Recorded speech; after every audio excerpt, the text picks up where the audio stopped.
Should we? So first of all, I'm going to share, let's see, I close all my screens beforehand. Let's see, I'm going to share a sound. Before class, one of the people at the Institute, a friend of mine who's organized it, we like him, Yaakov. So he is Italian. And I asked him to read, well, it's from Purgatorio, and we'll look at it together, but I just wanted you to hear the sound of it. I hope it works. Let's see. Let's see. Come la scala tutta sotto noi fu corsa e fummo in sul grado superno, in me ficcò Virgilio gli occhi suoi e disse: il temporal fuoco e l'eterno veduto hai, figlio, e se è venuto in parte dov'io per me in più oltre. It's cool, no? To hear it in its original language. And I've known Yaakov for many, many years, Dr. Mascetti for many, many years. He was once my student, and now he's a doctor. So I've never heard that part of him before, right? That he's connecting so much to the language and to the literature. So I wanted to look at just one more passage from the Aeneid, the part that he was reading.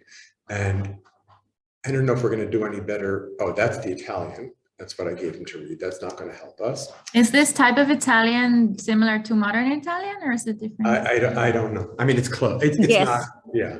Somebody knows? Yeah. Yes, I was in Rome in a way, in a year from now, and it was the same. Like they were talking like this. Okay. All right.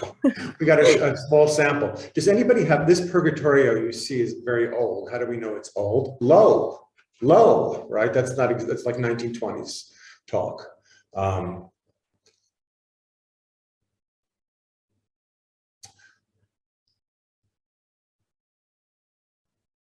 going to read it to you from this one. I'm going to just give you the context. Now, remember that Dante has embarked on this journey. And we talked about the way in which, and we haven't like scratched the surface of this poem. We haven't talked about the way in which the kind of the arc of the whole poem works. We know what it is, right? It goes from Purgatorio, from Inferno to Purgatorio to Paradiso. And we've been looking at that story not only as a story that explains this kind of cosmology or geography of hell, but also a psychological journey. I mean, everybody here said when we talked about Dante last time, that this dark wood is not only it's not just the wood we're seeing, it's not only theological confusion, it's a kind of existential despair. So we travel with Dante, and we did, I think, mention how Beatrice, the actual human version of Beatrice, she turns into something else. When she comes down to Dante, she says to him, you're going to have to go through hell first. And we saw that also in that image we looked at book 1, looking back at the past. I just love that so much, thinking about writing, right? You look back at the place you once were and you think, I made it. But you don't run away right away, you tell the story. And that's really what Dante is doing. He's telling the story of his kind of his own immersion in hell and how he got out of it. And it's funny because really nobody in a course like this ever teaches more than Inferno. Because I guess for our generation, Inferno makes the most sense. But it is part, and it's also, I mean, maybe it's also the best, the most poetic. You could imagine why, right? People say that in Milton's Paradise Lost, Satan is the best character. So you could understand why Inferno might be poetically more alive. I'm sure if you read the other ones carefully, you would see that's not the case, but certainly on the surface. So he says she says you have to go through hell first. And then he rises. And remember, he's got this guide with him. And we've talked at great length already about how Dante is revering Virgil as his guide, feels unworthy in relationship to his guide. He's also unworthy in relationship to Virgil because it represents all of Roman history. And Dante is trying to join these two seemingly, or perhaps opposed notions of history, the pagan and the Christian. He wants to bring them together, and he claims the best of the pagan and he claims to be the best of the Christian. Of course, as we said, that thing called the Holy Roman Empire, the continuity between Rome and the church was also something that Dante was banking on. I mean, he really saw in his own life, in his own world, where the seat of the Catholic Church, of course, is in Rome. And that Rome belongs both to the church and to Virgil, right? So this is Canto 27, and I haven't read this, just some pieces that are, in the anthologies, they put in the really good parts. So I found this, and I thought this would be a perfect way of ending our semester together. Maybe, should we read it together so you can see it, or should I read the better version? What's preferable? Together. Yeah? Mm-hmm. It just occurred to me that might be the case.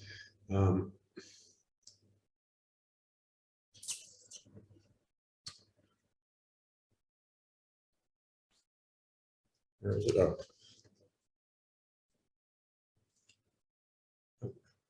Here, okay.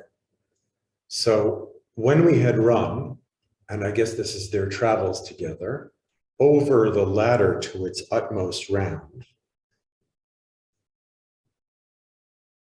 once the stars swiftly climbed, we're all behind, and we were standing on the topmost step. And there we stood on the Mantuan, and there we stood on me, the Mantuan, that's Virgil, fixed his eyes, and thus he spake. Both fires, my son, the temporal and eternal, thou hast seen. And I'm just seeing now what Dante is doing in this poem. And just to give it a title is useful for us, just to see again how the past infiltrates Dante's present. Is temporal, what does temporal mean? This translator also does temporal. Temporal is the everyday, what we experience, and the eternal is the eternal, we know that, right? So in Plato's philosophy, temporal and eternal are separate, right? There's the realm of being and there's the realm of becoming, right? Remember that? And they're completely separate. Dante's kind of leaning on that here, for sure, but he's also saying, unlike Plato, that the temporal and the eternal are somehow brought together. And Beatrice, the young woman who Dante falls in love with when he's 9 years old, she is somehow the figure of both earthly love and spiritual love. And that sounds kind of hokey to us, but Dante's really, it's a kind of rebellion, and he's saying this worldly love, that's also holy. Dante's more of an Aristotelian than a Platonist. Aristotle, again, brings us into the particular world. You guys following this, right? And there is a famous medieval philosopher, I can't believe I once taught this guy, Thomas Aquinas. Have you ever heard about him? He's a very, very difficult Catholic philosopher. And I'm just ding, ding, ding, from 30 years ago, I'm just realizing this is probably Aquinas. Aquinas takes Aristotle, the particular and the universal, and turns them into the temporal and the eternal, right? Remember Aristotle, the particular, that's the temporal. And then there's the universal, that's the eternal. And remember, Aristotle says you find the universal through the particular. And that's kind of what Dante is saying here as well. You find the universal through the particular. You don't skip the particular. In Plato, there's a sense that you're kind of skipping the particular, like all you want are the forms. I'm not sure that's a great reading of Plato, but that's how most people read Plato, that he doesn't really care about the particular. And a lot of people think that. So, and Aquinas and Aristotle have to write to try to put things together again. And of course, the fires also. Remember, we saw the fires in limbo with the patriarch, not with the patriarchs, with Plato and Aristotle sitting around the fires, Homer sitting around the fire, that even in limbo, there is some kind of light. And I associated those fires with, the kind of vision you would get if you were in Plato's cave and you looked directly at the fire. It's not outside, right? But it's something, right? Anyway, that's my version of these lines. Let's continue. Both fires, my son, the temporal and eternal thou hast seen, and art arrived, and you've arrived where of itself my kind no further reaches. I just want to read that in a better translation. You have now seen, my son, the temporal and the eternal. You reach the place where my discernment, I guess everybody's having a problem with that word. They used where my ken.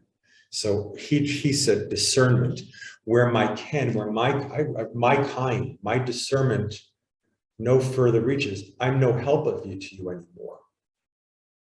I with skill and art thus far have drawn thee. You know what? Let's take a minute break, and I'm going to photograph this. And this is a technological thing that I can manage to do, right? If I take a picture of it, right, and then I send it to my computer, we can all look at it, right? Guys, I'm looking for encouragement. Wi-Fi's off. Yes. Oh, all right. Noah, you're giving me a pep talk. Awesome. I believe in you. You believe in me. That's a very nice thing to say, huh? Let's see. So now what? Now where is it though? Let's see. I'm going to stop sharing screen just for a second. I would bet it's in downloads. Is that what we say? Yes, it is. Now we go back to that.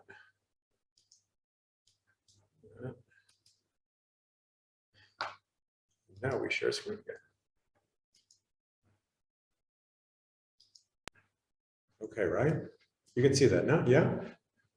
That was a successful technological adventure. So here we are. Virgil addressed me.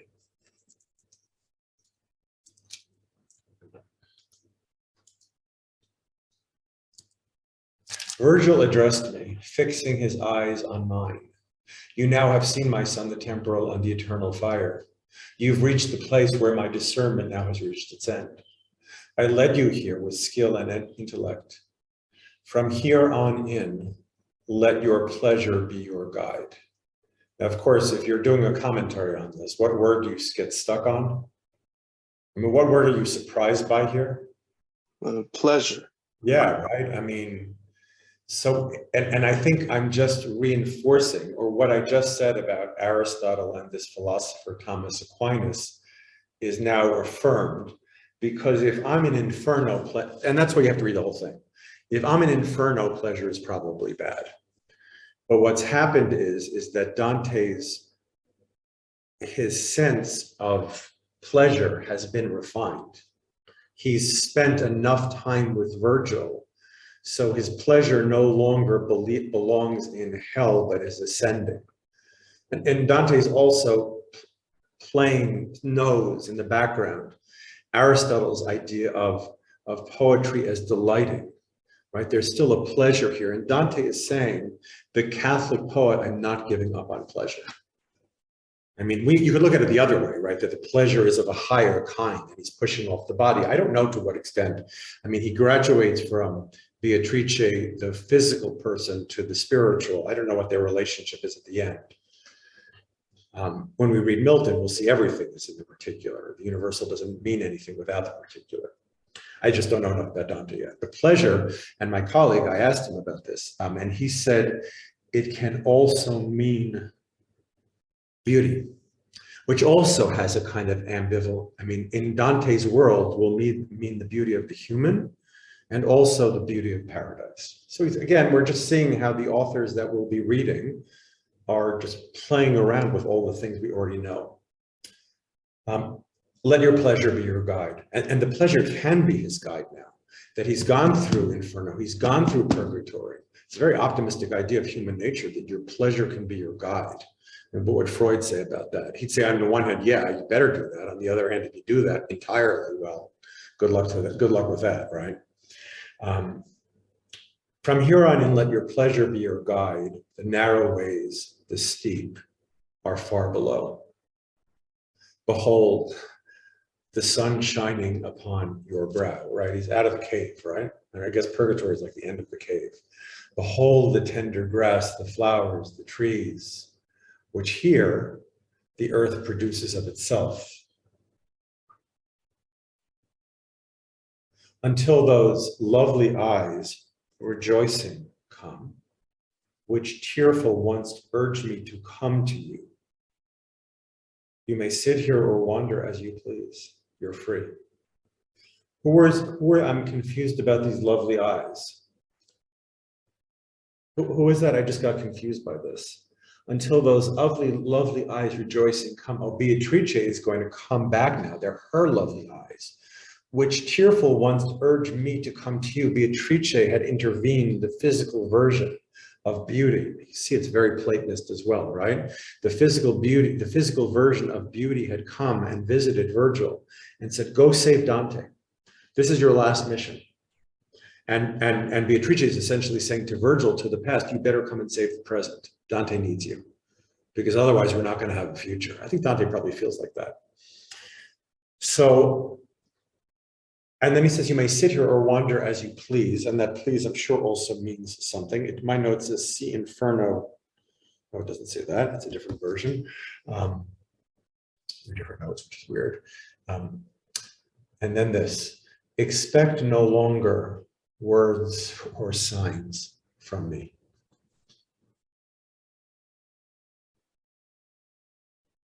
Now is your will upright, wholesome, and free, and not to heed its pleasure would be wrong. Virgil is talking to us. He's talking to you. I crown and mitre you, Lord of yourself.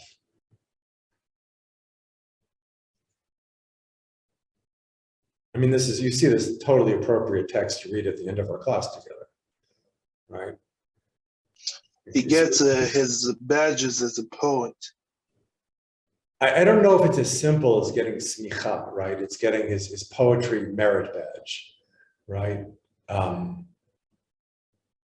Yeah, it is in a way. I mean, I'm more interested in what it is that allows Virgil to say this to Dante. Why can he leave? Expect no longer words or signs from me. We know Virgil can't ascend to Paradiso, right? Can't go there. This is the break between the Christian and the pagan. There's the reverence, and then there's like Paradiso.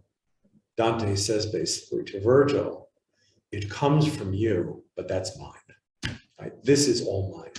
And of course, since Paradiso is all mine, then everything before it is as well. And that Dante, and we said this a little bit with Paul, his belief in the infinite God creates a conception of the infinity of the soul, which allows him to believe in a kind of redemption that for Virgil, it doesn't exist. Virgil doesn't have that kind of redemption. You can't go any further because you're not aware. I mean, in a way, we've been, remember the Odyssey and the older suitor gets up and says, I know a sign when I see one. And we talked so much about the Odyssey and how the sharing of signs, the reading of signs, and how the sharing of signs and the reading of signs, that's what propels you through the Odyssey. You learn how to read. You watch Odysseus learn how to read. And in the process, you become a good reader. With Dante and with the Christian world, everything changes. And Dante and Milton, the poet of Paradise Lost, the English poet, the Protestant poet of the 17th century, are very similar. That is, we become the readers he talks to. I mean, of course, you could say on the one hand, well, it's just Virgil speaking to Dante or the pilgrim, but we're also being addressed. We're also being spoken to. I mean, once we got this far, Dante is essentially saying to us, you're ready to keep on going. If you got this far, you're ready to keep on going. And I think also, if you understand what I mean by pleasure here, you're ready to keep on going. Or he's saying to Virgil, to Dante, you must understand Virgil is saying to Dante, you must understand what you have experienced up to here. Because I can use the word pleasure with all of its carnal associations. We didn't spend a lot of time talking about Christianity at its very beginning. Really the rejection of their flesh, the rejection of carnality, the split between the spiritual and the physical and the carnal. I And we talked about that a little bit, how the Jews are the letter of the law. They belong to that carnal, physical, bodily realm. And Dante is saying, not so fast. I want that realm also. I want to integrate that realm into Christian worship. And you see, he's relying upon, I mean, it's not like we saw on our class Monday where we saw specific quotes that Dante is stealing, right? Things, and he's saying, compare me to this. But here we see in the background all of these figures. Plato with the split between eternal and temporal is just Plato turned Christian, right? And then the idea that somehow he's overcoming this, that they come together, the particular and the universal, that's Aristotle. And I'm sure Aquinas, the philosopher, he provides the background to that. Yeah, good artists copy and great artists steal. Well, I hope that's almost a simplification of everything we've been, I appreciate that guy, but that's what we've been saying all along is, and Dante is such a great place to end because he has the reverence for the past, but he's also insistent on his own path. It's like he's totally indebted to Virgil, but on the other hand, he says, I'm doing it myself. It's hard to feel the chutzpah of Dante himself, because he himself is contained in this giant architectural whole of a thing. But, he's again on our story of the self, stop at Dante, right? Our story of the self begins, I think, with Oedipus Rex, right? When he says at the end, I am Oedipus. Oedipus, pushing into the realm of freedom. But then the idea of the individual, it's really Paul, and then Augustine, and now Dante. And look at the end of the lines, the last part of the speech. Now is your will upright, wholesome and free. I'm sure in Italian it sounds so much better, right? And not to heed its pleasure would be wrong. So whatever this pleasure is, it's a pleasure that's graduated from the inferno. And here is the final bracha of the semester. It's Virgil to Dante. First of all, what is a mitre? Let's just see. I thought it was spelled differently. The hat that pointy hat. Yeah. It's a hat that who wears? It's like the pointy, all the cardinals and all the people, the church. Like high-ranking church people. Oh, so here's a mitre. It is the Pope's wearing a mitre. So let's go back to Dante now.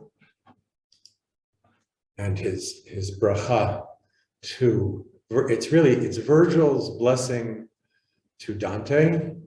It's Dante's blessing to the reader.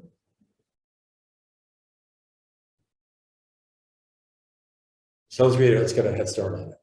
Now is your will upright, wholesome and free, and not to heed its pleasure would be wrong.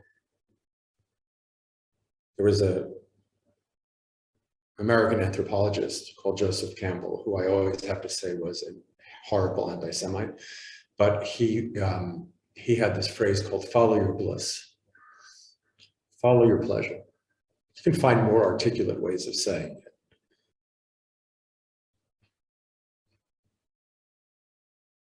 Because, and Campbell's really a bad example. There's also, I know from my own experience in the rabbinic tradition, there's a story about two rabbis of the Second Temple period, and they're in the process of canonizing, of choosing books that will become canonical in the Jewish tradition. It's really the creation of the Jewish tradition.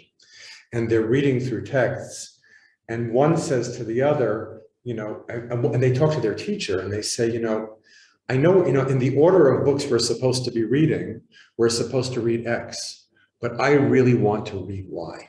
And the teacher says, basically, follow your bliss. He quotes the first psalm and says, you follow what your pleasure is, make it your own. Right, so the idea that, and this is what's happening in Dante as well, the reason I brought that image from the rabbinic tradition is it's not there, it's pleasure and reading that are brought together. And I think for Dante also that's similar. because he's not only talking, Virgil's not only talking to Dante, he's saying you're ready to keep on reading to the reader. Now is your will upright, wholesome, and free, and not its to heed its pleasure would be wrong. I crown and mitre you, Lord of yourself. Now that is just an amazing line.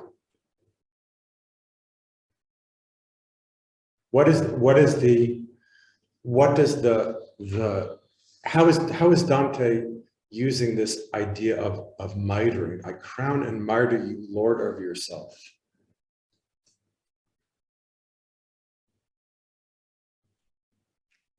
Maybe he sort of has the kind of integrity that he can also judge now over like church matters, like philosophical matters. Well, wait. So let's stop there, because you're pulling the vehicle of the metaphor into the tenor. I don't think we need to do that yet, right? I mean, it is definitely using this. He is now given a certain kind of independence, as you're saying. That's what this is all about, right? It really is Virgil saying to Dante, "You can read on your own now. You can do it." And I'm just wondering, the mitre, without going to the philosophical stuff, what does it mean? I crown and mitre you, Lord of yourself. So there are two kinds of earthly powers, right? Especially for Dante. There's the emperor, and then there's the pope. And he uses both metaphors to refer to the self. You are now Lord of yourself. You now have the authority that a pope or an emperor has over their kingdom. You have that over yourself.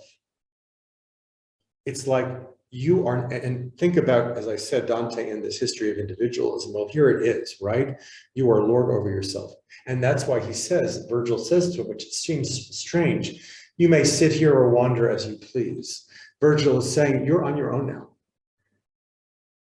You can stay here if you want, or you can keep on going. I don't even know wander what it means here. I mean, yeah, I'm sure the word wander is probably many times in the Divine Comedy in all three works, if just find out what it means here.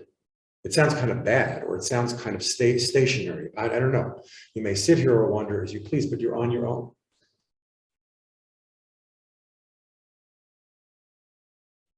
Expect no longer words or signs from me. Now is your will upright, wholesome, and free, and not to heed its pleasures would be wrong. I crown and mitre you, Lord of yourselves.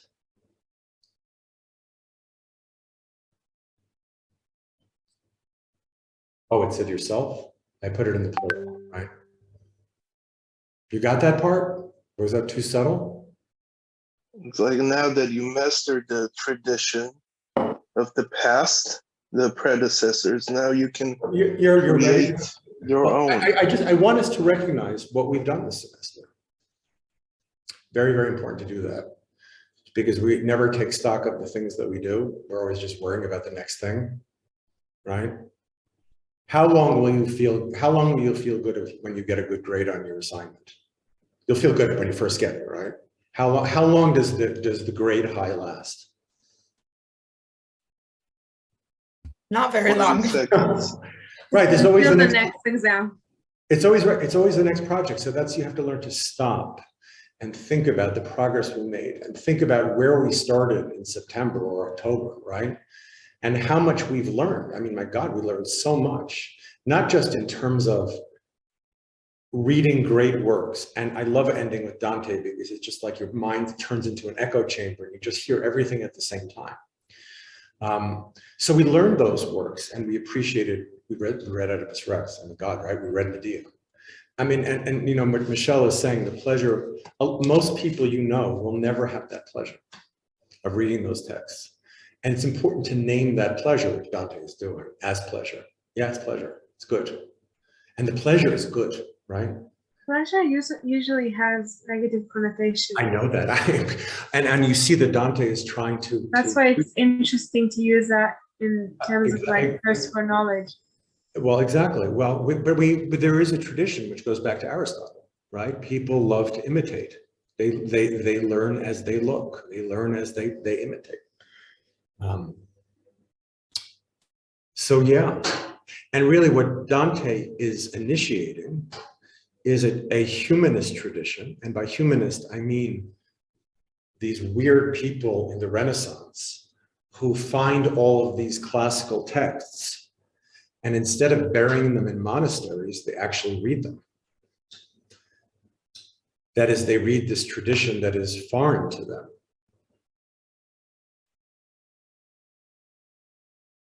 And Dante, as a humanist, is saying, yeah, Jerusalem is important, but so is Athens. Now that surely makes sense to us now in ways it did not 14 weeks ago, right? That Dante is saying, and this is, I honestly think this is the only reason the modern world exists. I'm not saying that poets are the drivers of history, but the only reason our modern world exists is because there was this push against a theology that inevitably, because all theologies can and sometimes do turn into fundamentalism.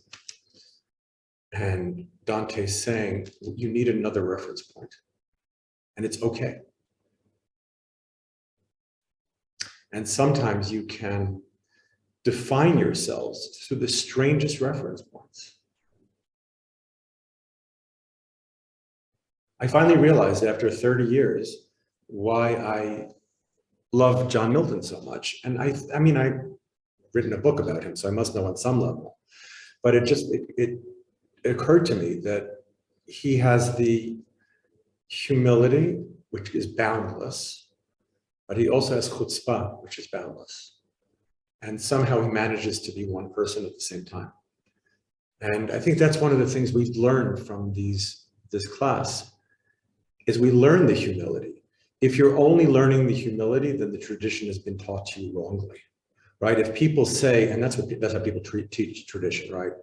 I've been parts of theological worlds where the emphasis is be humble, be humble, be humble, be humble, be humble.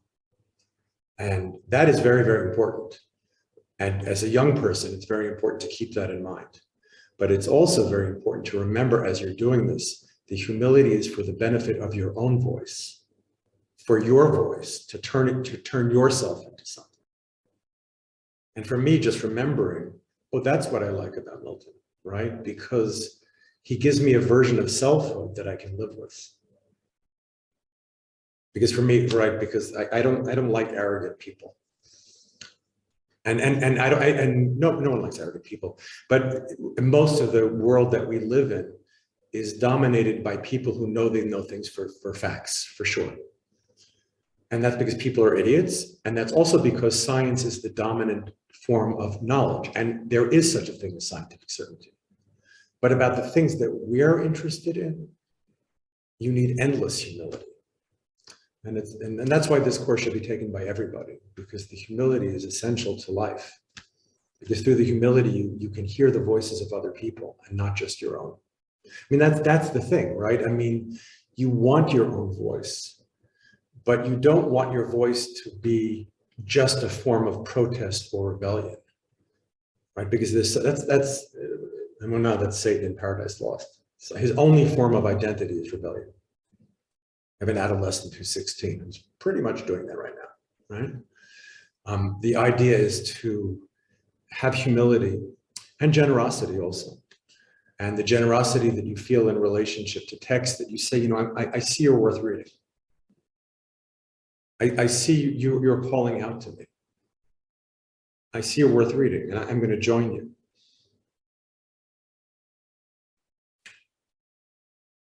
So that itself is a form of independence, both saying, I'm going to be part of this conversation, but guess what? I'm also moving on.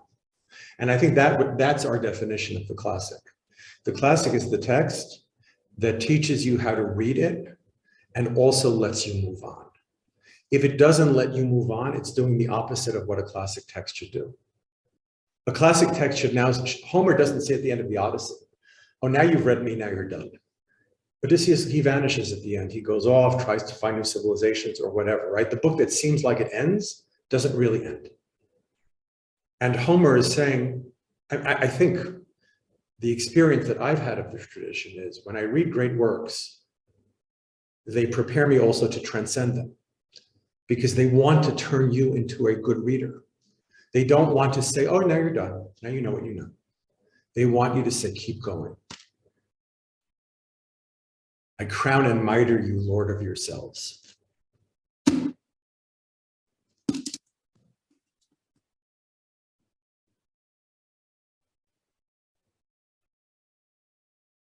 Comments? Yeah, I feel like we just said it's basically there's always another adventure ahead, whether it's writing, whether it's studying. Right. And good. And you know, I think it's very, I think it's okay to use the word adventure. I mean, I know certain Americans will just roll their eyes at adventure. Devo, were you rolling your eyes when she said adventure? No, not at all. I am so trained to be skeptical, but it's good to be able to say those things. You're allowed to say that. You're allowed to say, you know, all the things where everything we roll our eyes at, you know, courage. I mean, I don't even roll my eyes at that. I just don't even know what it is. But then I start to think about it, not in the terms that I think I know it, but like from cliche, but I really start to explore it. And it's like, oh, adventure is good, right? There are things in the future. You do need a lot of courage for reading. It's very, very, very, very hard. Because you're fighting everything. You're fighting yourself. But that's why Dante, and that's I see Dante's Inferno as a triumph of reading and writing. I'm reading myself, I'm writing myself. And that's how he expresses his lordship. It's weird because he writes himself, and in the process of writing himself, he just writes the whole universe. You can see why. Yeah, just one second. You can just see why people are so blown away by Dante, that he does both of these things at once. Sorry, go ahead. When I think of learning, I think of it as like a spiral. I mean, you can get to the same point where like each time you read it, like higher and higher, and you understand it better and better. Sometimes your brain is not that organized. Sometimes your brain is not that organized, right? Sometimes your what? Your brain is not that aesthetically organized, right? I mean, I like the model. Yeah, but we're always, as humans, we're trying to find. Huh? Right? The thing is not to be disappointed if it doesn't work, because so much of reading is going through failure. Yeah, right? but that's also important to appreciate the times where it does succeed. That's what I think. Oh, right. I mean, no, that is when you're in hell, it's hard to remember that there's such a thing as heaven. Yeah. So we can take, I love reading this stuff because it helps me think about myself. It helps me think about voice. It helps us think about all the things that we've been interested in. Interpretation, reading, voice, the voice of others, the voice of our own. We are going to try to go to the Israel Museum. I have not asked Dr. Feldman yet when he thinks this is going to be over. He's been pretty much right about everything, as anticipated, right? And I tell my kids, and they're like, come on now. And then, it happens. It's like, oh. But we're going to do that because that's a very important part of what we do together, is we not only hear the voice of other poets and each other and of the past, but I think when we go to the Israel Museum, we're going to hear the different voices of the past in this part of the world, Israel, Palestine, and just see how those voices go way, way, way back. And once we see that common history that we have, Dr. Feldman will talk you through this. It's just very, very, very powerful. Meaning, and I feel in a way I kind of took a little of Dr. Feldman's fire away from him. It's very moving when we go to this room. But it's really important for us to see that what we're doing is not just about the classroom. Because when you learn to read well, you become a leader. I realize that this is turning, I want to teach one day, literature and leadership. It sounds, 2 years ago, that would have sounded so hokey to me, but it seems so important to me now. I have colleagues who think, I did these COVID video at the very, very beginning in March 2020. I was doing them like every week because people in my neighborhood were like driving me insane. So I had to do videos to get over it. And then there was other videos where my colleagues were driving me insane, not necessarily Bar Ilan, where during COVID, they made believe like everything is the same as it used to be. right? And we all have to cover the material. And it's really important for us to cover the material. And I'm sorry we didn't read, you know, Sophocles' Electra, what's her, Antigone. Euripides. And we didn't read other things by Aeschylus. But for us, the most important thing we did together is to learn how to read. And to go fast and just to do, I said to them in this video, just stop worrying about coverage.